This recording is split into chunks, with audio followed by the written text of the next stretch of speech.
You're listening to an archived Cabral Concept podcast. After listening to this show, check out the most up-to-date podcasts available at stephencabral.com/podcasts or search directly on iTunes.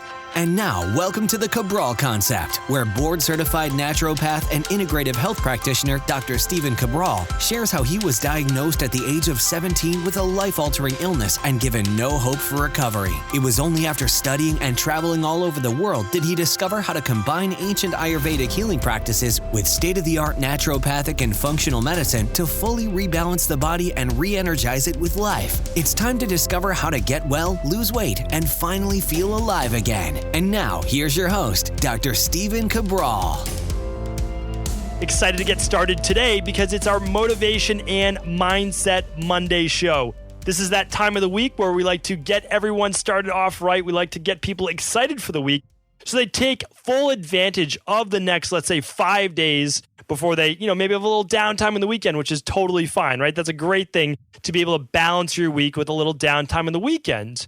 But one of the things that I like to talk about specifically on the Motivation and Mindset Mondays, or what are the things in life that tend to give us more meaning, that get us excited about getting out of bed in the morning, to the point that we don't need to keep hitting that snooze button, because by hitting the snooze button, we're not able to get started. We're not able to get moving towards our goals. But so few people that I see in my practice right now have that same vigor, have that same vitality, have the same zest to really get out of bed, to just say, okay, I can't wait to get started on today. And I'm so excited about my life. I'm so excited about what's going on right now that I can't even sleep, that I don't even want to go to bed tonight because that would make me miss out on everything else that I have going on. And I would love to help you get to that point, because when you're at that point, I think you have found the meaning of life, or you've at least found something, and certainly something very significant, that brings you true joy and that brings you happiness, as long as, and we will talk about that, as long as we don't get to the obsessive side that may in the long run start to break us down. So what I want to talk about today, there's I would say now getting very, very famous, has a best-selling book, and one of the best-selling books out there right now. And he's a clinical psychologist. And I was listening to one of his videos on YouTube because I very much am interested in this particular person. I'm interested in them and their character. And I haven't seen someone like them in quite some time. Very, very interesting. A lot of people have listened to the Cabral Concept for some time, know that I'm very big into psychology. I love studying psychology. I've always loved studying psychology. I can remember, believe it or not, I get out of college, and a lot of the books that I was reading at that time were actually cognitive behavioral therapy based. I was thinking about going to graduate school to become a clinical based psychologist. Now, it didn't speak to me the way that overall holistic health and healing speaks to me, but I understood that psychology would always be a basis for how I practice natural health. And the reason was that you have to help people move towards what they know they want deep inside. But the problem is they may not know how to get from where they're at now to the person that will eventually be the person to implement the plan that will get them well. Because I'm telling you right now, this is the truth. This is the truth. That if you're looking to get well, there's a practitioner that can help you do that. If you're looking to lose weight, there's a practitioner that can help you do that. Mentally, physically, emotionally, whatever it might be. That's the truth, that there's a blueprint out there. It's because, as bleak as it feels right now, and as lonely as it feels right now, you are not the first person to suffer what you're currently going through. And I know that sometimes it feels harsh and it's difficult to maybe even accept. And I wasn't willing to either, because back when I was sick, I was the only person that I knew. That had Addison's disease or chronic fatigue immune dysfunction. So I was the only person that had POTS. I was the only person that had any of these things. Yes, I knew other people with autoimmune issues, but they didn't seem to be as exhausted I was. And so I felt like I was all alone. But I'm telling you right now, there are other people out there. And now that we have access to all these great books, and I can buy books that were written 40 years ago, I'm like, wow. That doctor knew how to help me. That doctor would have known how to help me. But it was the late 90s. And in the late 90s, there's no, at least in Medford, Massachusetts, there's no internet. I'm playing with AOL discs that you're putting into your computer and you're hearing the dial-up. And that was a pretty, hilarious time for anyone that's was trying to get on the internet at that time. So I didn't have access to this, but I had access to books, and surely and slowly I was able to get the information that I needed, and I was able to heal. So I found that information. The same exists for you. But really what we're talking about is, how do we get you to be the type of person that even wants that wants to create the life that you want for yourself, that wants to get well, that wants to get the body that you want, that wants to have the career you want, the relationships, all of those things. So I'm listening to Jordan Peterson, who is the clinical psychologist that I'm talking about. Jordan Peterson, I've mentioned him before on the podcast. I just think that, in my opinion, of course, it's my opinion, but I think he's, to my knowledge, one of the most brilliant psychologists since Carl Jung. And Carl Jung is probably who I've studied to be well ahead of Freud, well ahead of a lot of other people. I just think that the essence of which they break down people to is really impressive, meaning that Carl Jung talks about, and I will get into this on a future podcast, the shadow side of us. And everyone has this darker side to them. And it's this darker side that we sometimes become too prevalent or we try to repress. And when we repress it, bad things can happen as well. I want to talk about that on a future show. What I want to talk about today, though, is the video that I saw. And again, I want to take no credit for this. I just want to put it into my mind, my framework, and then try to give you my take on it. And so one of the reasons why I believe Jordan Peterson, he's becoming really, like over the last 18 months, such a, I would say, rock star in terms of psychology, is that he gives real talk, like meaning real world advice, but it's harsh. And sometimes it's very difficult to accept, meaning like you don't want to believe the words that he's saying because this cognitive dissonance is like, you want to believe it because you kind of know deep down that it's the truth at a subconscious level, but your external reality won't allow it to set in. So you say, no, this is not true. I don't believe this, et cetera, et cetera. Now, he says some things that do offend some people. I do agree with that. But here's the thing. Like, you can accept 80 or 90% of what someone says and not the other 10 or 20%. You might feel the same way about myself, another practitioner, whatever it is. It doesn't mean that you can't take the 80%. Like, for example, I'm not completely vegan. So if you're vegan listening to this, you can say, oh, I'm not going to listen to any of his advice because he's not vegan. Or you can say, okay, I wish he was vegan, but you know what? Maybe there's still something I can take from it. Because remember, like, we all have our own path in life. And I'll give my story about the many, many times, 3 times now for many, many months, that I went vegan and how it was for me and how it affects my body. And I'll talk about more of that next week. Actually, this week, I'll be giving you the basis tomorrow on Ayurvedic medicine, which I can't wait. But also next week when I start talking about your dosha type and your body type and how veganism works so great really for a lot of the kapha-based body types, but not as great for a lot of the vata and pitta-based body types. So I'll talk about that. And I want to respect everyone and respect their individuality. But what I can say is we're not always going to 100% agree with others because when we agree with others, we're basically agreeing with ourselves. And it's like, hey, we agree with people that are a lot like us, but that's not always the best way to live life, right? Like you want some discourse. You want a little bit of debate. I love that. Like everyone on my team, and I have quite a large team now. I always say to them, listen, like I want your feedback. I want your advice. I don't want you to always agree with me. Give me your opinion. Let's just do it respectfully. That's it. So that's the thing with Jordan Peterson. Some people they get very, very offended because he talks about gender and he talks about sex and he talks about with age and all of these different things. And people they can get offended. But again, just keep your mind open and listen. And then you can say, okay, I accept that. I don't accept this. That's okay as well. Because you know what? There's a lot of things that I accept now that I didn't 10 years ago. And so it's very, very interesting. And sometimes with experience and maturity, and I'm not saying that I'm fully mature and like that. We each have a different side to us. But what I'm saying is that as we grow, we sometimes look at things differently. I look at things differently now that I have 2 little girls, right, than I did before I had children. So there's all perspectives to life. Now, I want to get into the meat of what we're really talking about right now. So as Jordan Peterson began publishing because he was a professor in Toronto, and as he was publishing his seminars online and on YouTube, he started to get a little bit of a following, and then he started doing talks around the nation. Well, he came up with a very interesting statistic. About 80% of all psychology students are female. But when he went to do his talks around the world and his YouTube views, he found that 80% of the people at the events and 80% of his YouTube viewers were essentially male. And he said, this is very strange. What do I make of this? How do I figure it out? Because as a clinical psychologist, you're always trying to figure out the psychology behind that. That's what makes him, I think, brilliant.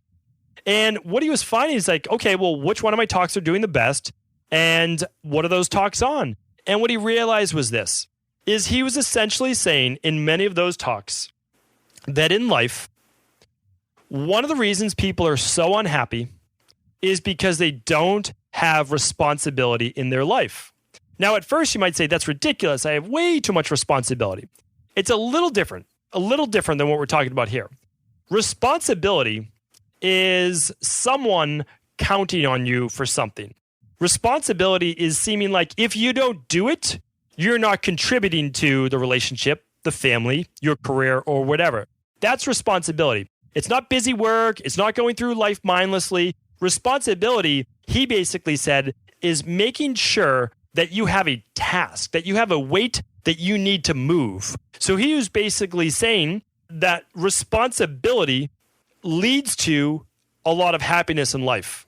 I'm going to get deeper on this. And that happiness is ultimately part of the overall meaning of life. And this has gone down through many, many philosophers. I remember Jim Rohn saying, don't ask for life to be easier, or don't wish for life to be easier, wish you were better. Actually, Zig Ziglar said that, I believe. Zig Ziglar or Jim Rohn. I love the both of them. They're both phenomenal. So they said, don't wish for life to be easier, wish you were better. Wish you were better and become better to then make life easier, to be able to handle those tasks that life has given to you. Sometimes they're not always great. But really, if you didn't have them, what would your life be made out of? That's what I ask all the time. If I was not going through these hardships right now, would I then be able to enjoy the good times? No, I would not. You have to have a juxtaposition. We've known that through the great Tao. We've known that through the yin-yang symbol in Ayurvedic medicine. We've known that through basically the 5 points in Ayurveda. Same with Chinese medicine as well, TCM. There is a balance to everything. That's what I'll be speaking about tomorrow. You have to understand that. And responsibility, though, is sometimes part of the hardships. Like, let's say you're not well. Well, that's a real responsibility in order to get yourself well. And the reason that's such a responsibility is that if you want to have a great relationship, you should be well. If you want to be able to have that energy to play with your kids, you should be well. If you want to be able to wake up in the morning and really get after it during the day, you need to be well. You need to have energy. That's a big part of it. That is part of that responsibility, and I'll talk about that towards the end, is changing your life. And you have that responsibility. It's your life. It truly is, meaning that I know that a lot of people put a lot of pressure on you in your life, but ultimately it's your life. You have to mold it into something. You need to take responsibility for that life that it is yours. And you do have to have that weight to pull sometimes. You know, again, it's said everywhere. In the Bible, I believe it says, right? Idle hands are the devil's work. You can't just sit there with no purpose. Purpose and responsibility go together. If you have purpose, you have responsibility. They're different words for the same thing. And one of the things that I found too is when I was always in my darkest times in my life, and there have been multiple, that it was at those times when I felt I had no purpose and I had no responsibility. So for example, when I got really sick, I had to leave school. I had to leave my senior year of high school. And that was obviously a really hard time. Anybody senior year is supposed to be your best year, all of your friends, and you're playing sports and, you know, all these amazing times, right? You're a senior in high school. You're on top of the world. At least you think you are when you're 17, 18 years old. And I had to leave school. I had nothing to do during the day. I wasn't in school. Wasn't well enough to even really think. I wasn't well enough to do any, homework at home. All I did was sit around and lie around all day until friends would get out of school and I would talk with them then over the phone. And eventually I have nothing to talk about because I have nothing going on in my life except being sick. And after a while, nobody wants to hear about how sick I was. That was it. They're just like, yeah, I get it. It's like, you need to change the tune because I was bringing them down, right? And I didn't realize at the time I'm in my own ego. I'm in my own head.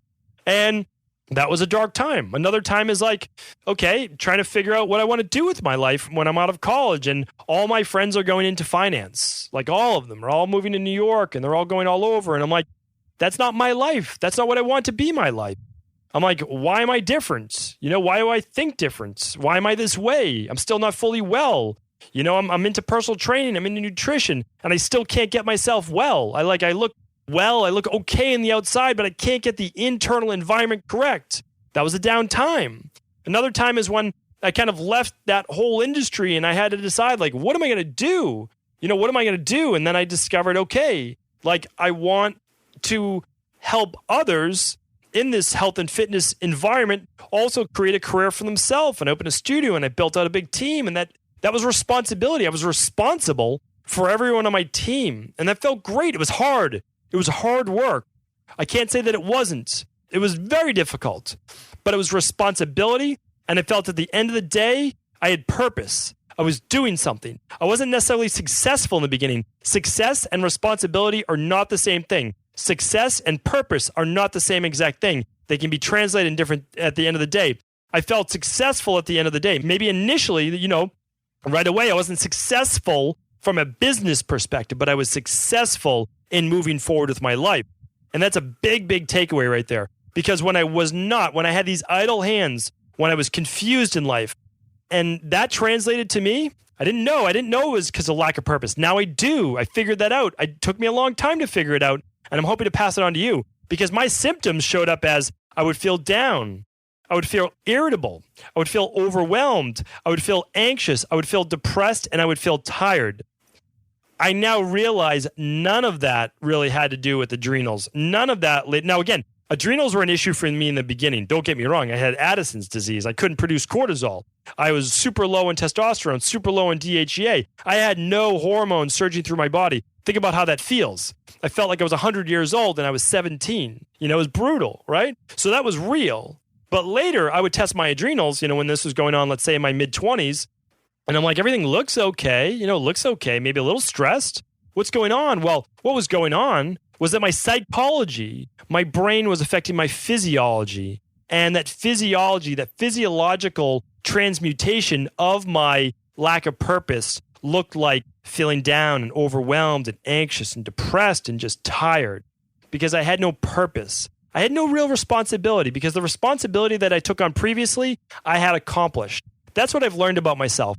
And again, this isn't the same for everyone. I'm a very unique individual, and I say unique in kind of like air quotes because that's not always a good thing and I wouldn't always wish it upon other people, but it's who I am. And I actually enjoy the uniqueness now. But I've found that, about every 3 years, I need to rework my purpose. I need to rework my responsibility. And when I've looked throughout my life, when I'm at my happiest, I'm creating. I'm growing in some way. It leads to this, when I'm looking back and I'm really looking at it, it leads to this challenge. I'm challenging myself to go deeper, to help myself at a deeper level, understand myself at a deeper level. Maybe I take up more things like meditation, or I take up Qigong, or I start a different form of a healing-based modality, such as like learning much more about whether it's energy medicine, or it could be anything. And that's the new path. And I add that. So I look at it as this. I like to go deeper on what I need my own knowledge for myself. But then I also go deeper on what I believe will greater serve people. Because I know that's not the same thing for everyone, but it seems to be for most. I want to repeat this one more time. I know it's not for everyone, but it seems that for most people, the way to increase happiness in life is to serve others. It truly is. And that's because when you're at your most down moments, you need to give people that of which you want. Let me try to explain that a little bit better. So whether you're reading the Bible, when you're reading the ancient sages, whether you're reading New Age, whatever you're reading, if you're looking to get more health, you're going to want to teach others about their health. And that's why I see so many people in my practice, because about a third of my practice is helping other doctors to heal themselves, and acupuncturists and registered dietitians and yoga instructors and personal trainers, and you name it, right? A third of my practice is helping other health practitioners, and I love that. And so they're looking to get knowledge and to heal themselves, and then they will take that knowledge and they will share it then with others. It's the same thing that I did, right? What did I do? I saw 20 plus specialists in conventional medicine, didn't work, but I still took knowledge from it. I figured out what didn't work, right? And then I would go to functional medicine doctors and nutritionists and everyone, acupuncturists, and then I studied overseas. What did I do? I was looking for their knowledge. It helped me. I made more connections. I got better. And then I was able to pay it forward, share it with others. As I was sharing it with others, what happened? It deepened my knowledge. We deepen our knowledge in that in which we teach. And you don't have to be the greatest teacher in the world. You just need to share what you know with others. Share a little something. It's the same thing with tithing. Again, doesn't this go back to the Bible and the ancient teachings? It's Okay, you're looking to make more money, whatever it might be. Again, I'm not the accountant that you're coming to for your advice for that, or your investor or whatever it might be. But here's the deal. A lot of people have seen that when they're able to give something, not everything, but they're able to give something, even when they don't feel they have enough, it is that giving of the thing that they want more of that comes back to them, right? We're always taught this. It would not last 2,000 plus years if there is not some ringing of truth to it.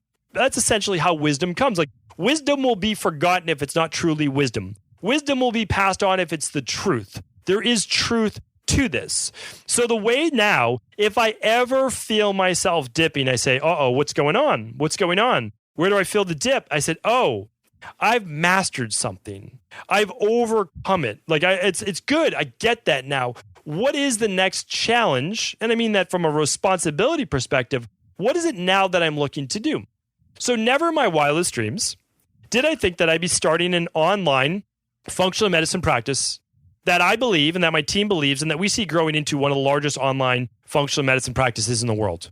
We work with everyone, meaning like all over the world, like literally all over the world, Middle East and Australia and New Zealand and the UK and Europe and South America and Canada and the United States. It's like we work all over the globe now because we have this great thing called the internet, and we speak over Skype, and it's free for both parties, and it's pretty much crystal clear, and we get to see each other just as if we were in the same room. It's absolutely amazing. Now, could you have said you're going to be doing that 3 years ago? No. Would we say you're going to be building out your team to larger than when you had these huge wellness practices? And I would have been like, no, like that was not the goal. But what it is, it's a new challenge. It's a new responsibility, but all under the exact blanket and scope of what I love to do and my team loves to do. We love to teach. We're teachers. The way that we're able to teach is by providing people with the results from their functional medicine lab test that they can do right at home, or a nutritional protocol that includes lifestyle and exercise and nutritional supplements, etc. It's our way of being able to teach others, and it's a great responsibility. I take my job very seriously. There's a lot of responsibility with trying to help people that have never been able to get well, right? That's a huge responsibility. But it gives my life great purpose. It really does. It's hard work, but it gives my life tremendous purpose. What I want to say to you is this. What is it in your life that you love doing that's probably an offshoot of what you love because you're taking on then more responsibility to yourself? Like a lot of people love, like they're philanthropists, but maybe they don't have as much money, but there's a community outreach and activist and service that they could provide. Could you give more of yourself? Because you might not have the money now, but could you give more of yourself that other people could count on that you would then accept more responsibility? Same with your church. Same with relationships. Like your relationship right now, could you double down in order to help your partner if they need the help right now? Or a parent, right? Or a loved one. Could you be that person that they count on? Could you accept that responsibility? Yes, that service that you know that you're providing a tremendous service to someone else. That is your responsibility. That is your weight to pull right now. Same with your health. I tell you this right now. Work on getting yourself well. Get yourself well so that you can then be of more responsibility, of more service to others. That will tremendously increase your happiness. Yeah, you'll find when you get better, sure, that you'll be happier a little bit, but you'll find that you're tremendously happy when you share your story with others. I got well and here's how. I got well, here's how, here's what I would recommend to you. Your life will turn around. Now remember, don't wait till you're fully well. Begin to teach now. Same with your career right now. What is it? Like so many people want to just kind of blow up the career that they're in right now and just say, I'm going to just start from scratch. You don't have to do that.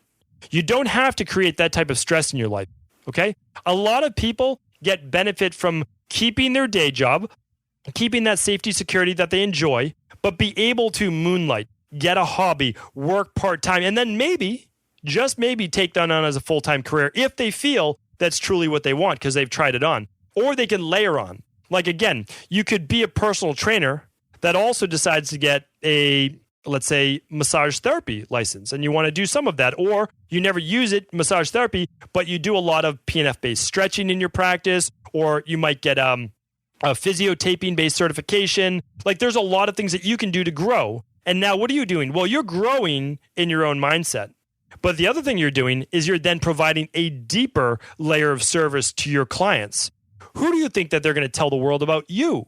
That serves you in the very end as well. But remember, the goal is always service of others. If you serve others, I'm telling you right now, it will come back at least twofold to you. A lot of people say tenfold, right? They say it will come back tenfold. Doesn't matter. Doesn't matter. You're going to get joy. You're going to get happiness in simply helping others overcome their obstacles. I honestly believe if we're looking at the meaning of life, if we're looking at happiness, it's taking the responsibility to help others overcome their obstacles. Sure, overcome yours, but a lot of times it's from your own perspective. Allow other people to help you while you help them overcome obstacles in your life. If you do that, there will be no shortage of purpose. There'll be no shortage of responsibility, and there'll be no shortage of happiness in your life. Thank you so much for tuning in to another Motivation and Mindset Monday. I can't thank you enough for your support. I truly mean that. Thank you so much. Please do feel free to share this show with anyone you believe it could serve. Before you go, I wanted to share a personal story with you. The real reason I began to get well finally is because I figured out what was wrong with me. And that might seem pretty obvious, but I went from doctor to doctor for over 2 years before discovering at-home functional medicine lab testing. These are the labs that enabled me to finally figure out what was wrong with my hormones, blood sugar, electrolytes, and gut health. And once I knew what was wrong, I could then follow a proven plan in order to rebalance my body from the inside out. This is why I believe so strongly in functional medicine lab testing and why I've made it my mission to share these labs with the world. Now at equa.life, you can order an at-home lab test or lab bundle for you and your family and be able to complete it within the week. Plus, the EquaLife difference is that you're not left to try to read and figure out these labs on your own. We explain what your lab numbers mean, what they mean in the much bigger picture, and then how to go about rebalancing your body in order to heal.